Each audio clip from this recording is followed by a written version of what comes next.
अब देखो अगला टॉपिक करने वाले हैं हेटेरोजीनियस इक्विलिब्रियम, जो कि आपको बुक में दिख गया होगा। एंड इस टॉपिक में आपको ज़्यादा कुछ नहीं समझना है, बस आपको ये पता होना चाहिए कि जहाँ पे इससे पहले हम कर रहे थे ऐसी इक्वेशंस, ऐसी केमिकल रिएक्शन जिसमें कि स्टेट यानी कि फिजिकल स्टेट बिल्कुल भी चेंज नहीं हो पा रही थी। ठीक है, होप क्या नहीं पा रही थी, हम यूज़ ही नहीं कर रहे थे। ठीक है, हम सिर्फ कौन सी यूज़ कर रहे थे, गैस वाली। ठीक, पर देखो होमो का मतलब होता है सेम सेम, तो यानी कि सेम स्टेट में इक्विलिब्रियम। अब देखेंगे डिफरेंट डिफरेंट स्टेट में इक्विलिब्रियम। कहानी बिल्कुल वही रहने वाली है।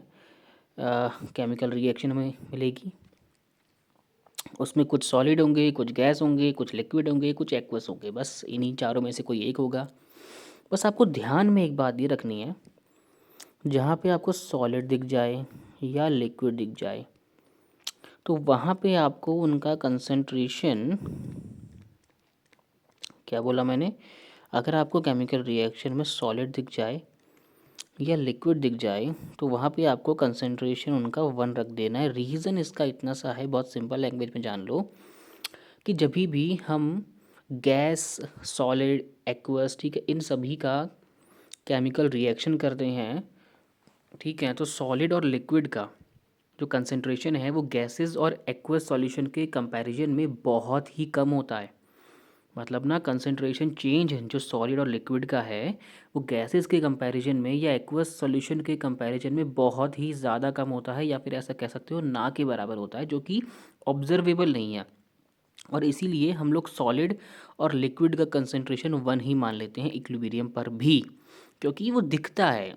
ठीक है, कोई भी केमिकल रिएक्शन करेंगे तो उसमें सॉलिड ना के बराबर डिसोसिएट होता है, मतलब ना के बराबर वो डिकम्पोज हो रहा होता है, तो उसका कंसंट्रेशन चेंज हमें बहुत ही कम ऑब्जर्व होता है। यही रीज़न है कि हम लोग सॉलिड और लिक्विड का कंसंट्रेशन 1 रख देते हैं। बाकी जानकारी के लिए आप हेटेरोजीनियस इक्विलिब्रियम टॉपिक देखो एनसीईआरटी बुक में, वहाँ से आप रीड आउट कर सकते हो। ठीक है,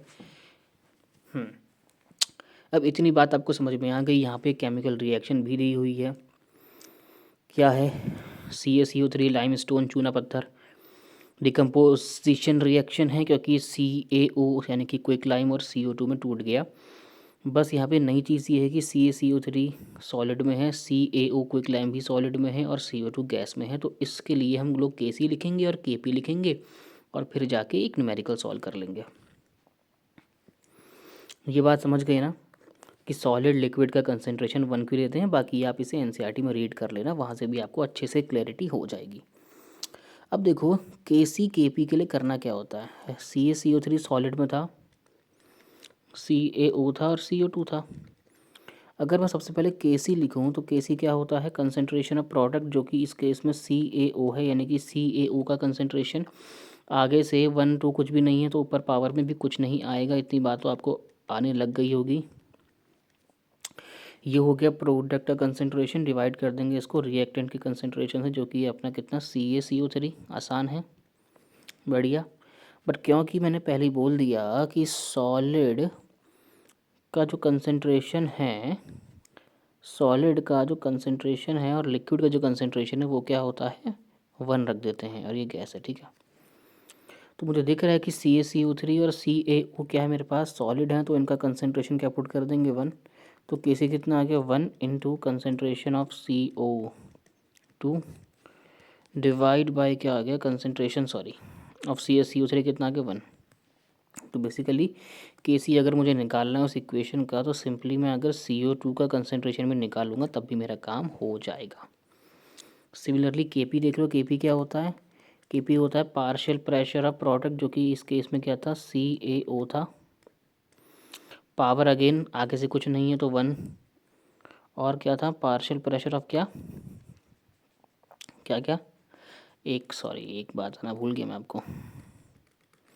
इसके लिए तो इतना इतना भी नहीं करेंगे ना, क्योंकि Kp निकाल रहे हैं हम लोग। पार्शियल प्रेशर सिर्फ और सिर्फ गैस के लिए होता है, सॉलिड लिक्विड एक्वस किसी के लिए नहीं होगा। तो यहाँ तो सिर्फ पार्शियल प्रेशर ऑफ CO2 ही लिखेंगे ना, और क्यों लिखेंगे कुछ भी। ठीक, इतना भी कर लोगे तो भी निकल जाएगा क्या, Kp। आसान है, समझ गए ना। पार्शियल प्रेशर जो होता है वो हमेशा गैसियस स्टेट के लिए ही निकाला जाता है, सॉलिड और लिक्विड और एक्वस में उसका कोई काम नहीं होता। जबकि रिएक्शन में 2 सॉलिड थे, एक गैस था, तो 2 सॉलिड का लिया ही नहीं और गैस का ले लिया। जबकि केसी में क्या था, हमने रख के उनका कंसंट्रेशन 1 पुट किया है, क्योंकि सॉलिड और लिक्विड का कंसंट्रेशन गैसेस के कंपैरिजन में बहुत ही कम चेंज होता है किसी भी रिएक्शन के अंदर, इसीलिए उसको एंड में 1 ही मान लेते हैं अप्रॉक्स करके।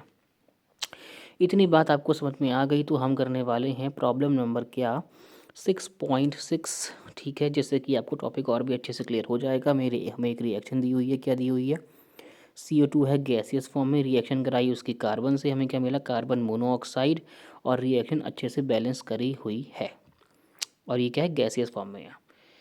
क्वेश्चन में हमको करना क्या है, देखो हमको करना इतना सा है कि इनिशियल पार्शियल प्रेशर दिया है CO2 का कितना, 0.48। ध्यान देना, इनिशियल पार्शियल प्रेशर दिया है, पार्शियल प्रेशर एट इक्विलिब्रियम नहीं दिया है। केपी भी हमको दिया हुआ है 3। ऑब्वियस सी बात है, अगर पार्शियल प्रेशर की बात कर रहा है तो हमको केपी ही यूज़ करना पड़ेगा, केसी से काम नहीं चलेगा। अगर केसी दिया होगा तो हमको कन्वर्ट करना पड़ेगा। कौन सा रिलेशन था, KP equal to KC RT की पावर डेल्टा एन, बढ़िया। Okay, partial pressure of CO2, partial pressure of CO निकालना है एट इक्विलिब्रियम। क्वेश्चन में हमसे ये पूछा गया है, साथ ही टेम्परेचर भी दिया था, पर मैंने यहाँ लिखा नहीं क्योंकि इसका कुछ खास काम यहाँ पे है नहीं। तो ज़रा मुझे बताओ एक बार, आप कमेंट करो खुद ही, यहाँ पे होगा क्या, करना क्या पड़ेगा हमको, सोचो सोचो। 0.48 तो CO2 का इनिशियल पार्शियल प्रेशर है, मुझे निकालना है इक्विलिब्रियम पे। तो यहाँ पे हमें वही कहानी करनी पड़ेगी जो कि इससे पहले हम कर चुके हैं, शायद एग्जाम्पल नंबर 6.4 के अंदर। ठीक है, अब देखो क्या था, CO2 था, फिर क्या था, C सॉलिड में है, इसका गैस में है, अंडरस्टूड है। इक्विलिब्रियम विद क्या, 2CO, यही था। ये भी क्या है, गैसियस फॉर्म में है। ठीक, आसान। अब हम लोग क्या कर सकते हैं, देखो अगर मैं इनिशियली देखूं तो इसका पार्शियल प्रेशर कितना, 0.48 है, और इसका तो कुछ लेंगे भी नहीं हम लोग क्योंकि ये तो सॉलिड में है, इसका तो क्या ही पार्शियल प्रेशर होगा। और इनिशियली जब रिएक्शन शुरू हो ही रही है तो इसका पार्शियल प्रेशर हो जाएगा 0। फिर वही केस दोबारा से, इसका पार्शियल प्रेशर कुछ घटेगा, मान लेते हैं x घटेगा, यहाँ से कुछ तो फ़ायदा है नहीं लिख के भी। जितनी अगर यहाँ पे x घटेगा तो यहाँ पे 2x बढ़ जाएगा। जरा मुझे बताओ क्यों होगा। स्टोइशियोमेट्री, 1 मोल CO2, कार्बन भूल जाओ, 1 मोल CO2 2 मोल कार्बन मोनोऑक्साइड देता है, तो x मोल कितना देगा, 2x मोल देगा। तो यहाँ से अगर x घटेगा तो यहाँ 2x बढ़ेगा, सिंपल सा लॉजिक है। स्टोइशियोमेट्री आनी ज़रूरी है। तो इक्विलिब्रियम का अगर मैं पार्शियल प्रेशर निकालने जाऊँ तो कितना आएगा, 0.48 माइनस एक्स, CO2 का, C का लिखेंगे नहीं, यहाँ भी डैश कर दो, और CO का कितना आ जाएगा बोलो ज़रा, 2x, सिंपल। तो अगर मैं x निकाल लूँ तो मुझे CO2 का पार्शियल प्रेशर मिल जाएगा और CO का पार्शियल प्रेशर मिल जाएगा एट इक्विलिब्रियम, और वही चीज़ हमको निकालनी है सवाल के अंदर। तो इतनी बात तो क्लियर है कि मुझे यहाँ पे यूज़ करना पड़ेगा केपी का फॉर्मूला। केपी का फॉर्मूला किसके लिए, सिर्फ गैसेस के लिए वैलिड है, तो लिख दो वही चीज़, प्रोडक्ट का partial pressure divide by reactant का पार्शियल प्रेशर। तो केपी कितना आ जाएगा बोलो ज़रा, पार्शियल प्रेशर ऑफ क्या, CO, और पावर में 2 करना पड़ेगा, मुझे बताने की ज़रूरत नहीं होनी चाहिए। अब अगर है तो आपको एक बार पीछे के वीडियोस देखने चाहिए, समझना पड़ेगा क्या इसका बेसिक। और ये हो गया प्रोडक्ट का, रिएक्टेंट क्या है, CO2 है, यानी कि पार्शियल प्रेशर ऑफ CO2। ये सभी कौन से हैं, इक्विलिब्रियम पे पावर 1 आएगी क्योंकि कुछ था नहीं उसके आगे पे। इतनी बात क्लियर है तो मैं आगे लिख देता हूँ KP। अब देखो क्या है, partial pressure of CO, partial pressure of CO कितना है, देखो जरा, पार्शियल प्रेशर ऑफ CO कितना है इक्विलिब्रियम पे, 2x, तो लिख दो कितना है, 2x, और उसका क्या है, स्क्वायर, और नीचे क्या है, 0.48 माइनस एक्स, किसका पार्शियल प्रेशर, CO2 का इक्विलिब्रियम पे। केपी कितना दिया है मुझे, 3 दिया है। अब तो बस अलजेब्रा लगानी है। 2x का होल स्क्वायर कितना आएगा, 4x स्क्वायर, अपॉन कितना आ जाएगा, 0.48 माइनस एक्स।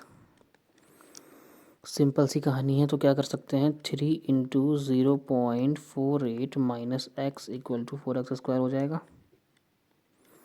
3 × 48 कितना होगा बोलो ज़रा। 48 × 3 होता है 144, और 2 डेसिमल के बाद लगाना तो कितना आ जाएगा 1.44 minus 3x equal to 4x²।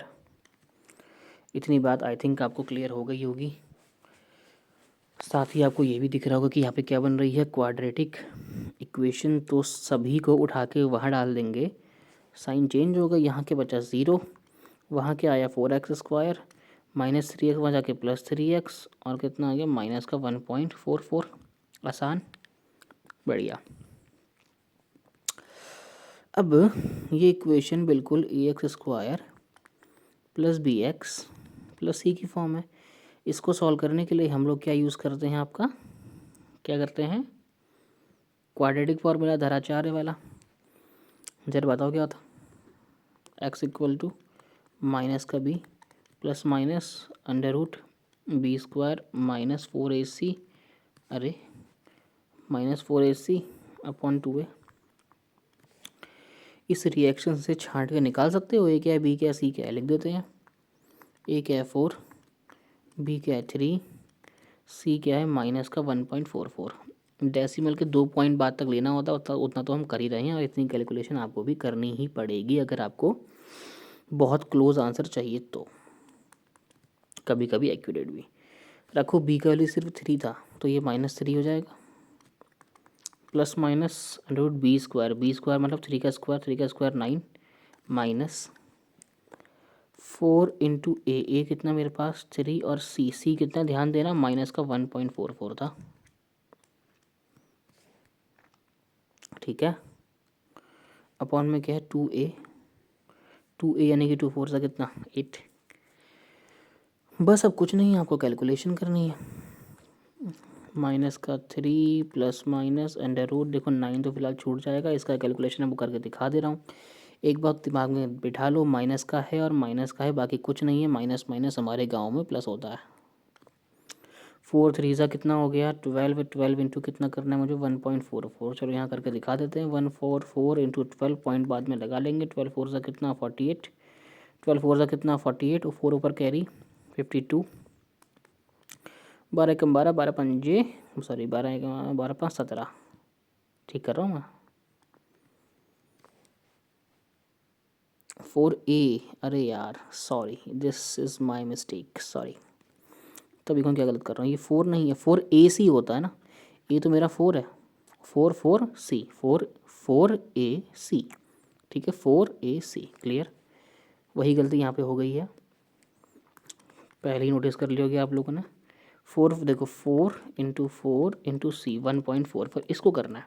4 4 ज़ा 16, 16 का टेबल जिसको आता है वो आराम से कर लेगा। 1.44 16 है, कितना आ गया 16 चौके 64, 6 पर कैरी 16 चौके 64, 64 और 6 70, 16 1 16, 16 और 7 कितना आ गया 2 3, और पॉइंट 2 प्लेस के बाद 2 प्लेस के बाद 2 23.04। इतनी बात समझ में आ गई। माइनस माइनस प्लस होगा तो कितना आएगा 23.04 अपॉन 2 4 ज़ा 8, 2a सही है 8, बढ़िया। इसको करना पड़ेगा, तो x इक्वल टू कितना आ गया माइनस का 3 प्लस माइनस 9 प्लस 23 कितना 32.04 आ रहा है, 04 अपॉन 8।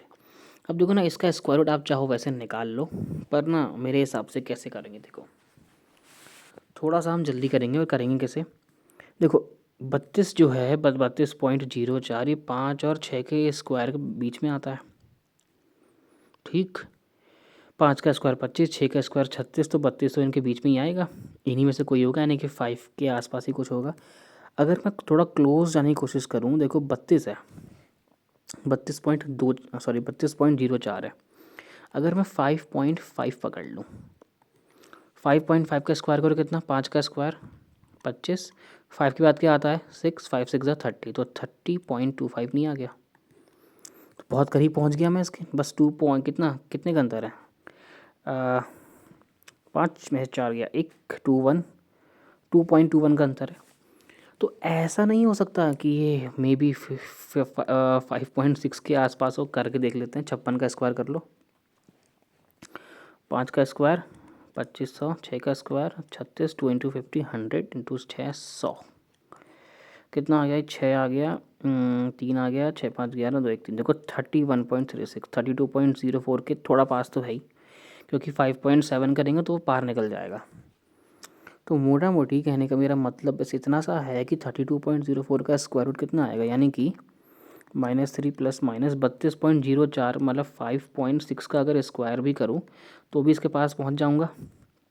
स्क्वायर से रूट कैंसिल, क्योंकि यार देखो इतना ज़्यादा हमको नहीं करना है वहाँ पे, आंसर तो यार जल्दी ही निकालना पड़ेगा वरना टाइम नहीं बचेगा। तो -3 प्लस माइनस 5 पॉइंट कितना आ गया 6 अपॉन कितना 8।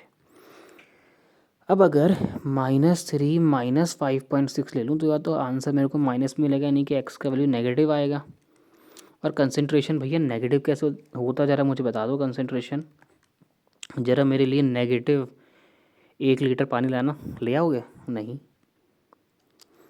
ठीक है। तो यहाँ पे कंसंट्रेशन तो पॉजिटिव ही होगा, यानी कि -3 प्लस 5.6 लाना करना पड़ेगा। ये पॉइंट कभी कभी दिख नहीं रहा होगा पर ये पॉइंट है, ठीक है, आप ध्यान रखना इस चीज़ का, कभी कभी दिखता नहीं क्योंकि अच्छे से लिख नहीं पा रहा है इस चीज़ में। देखो 5.6 माइनस 3 कितना होगा आपके वहाँ, मेरे वहाँ तो 2.6 होता है। अपॉन कितना आ गया 8।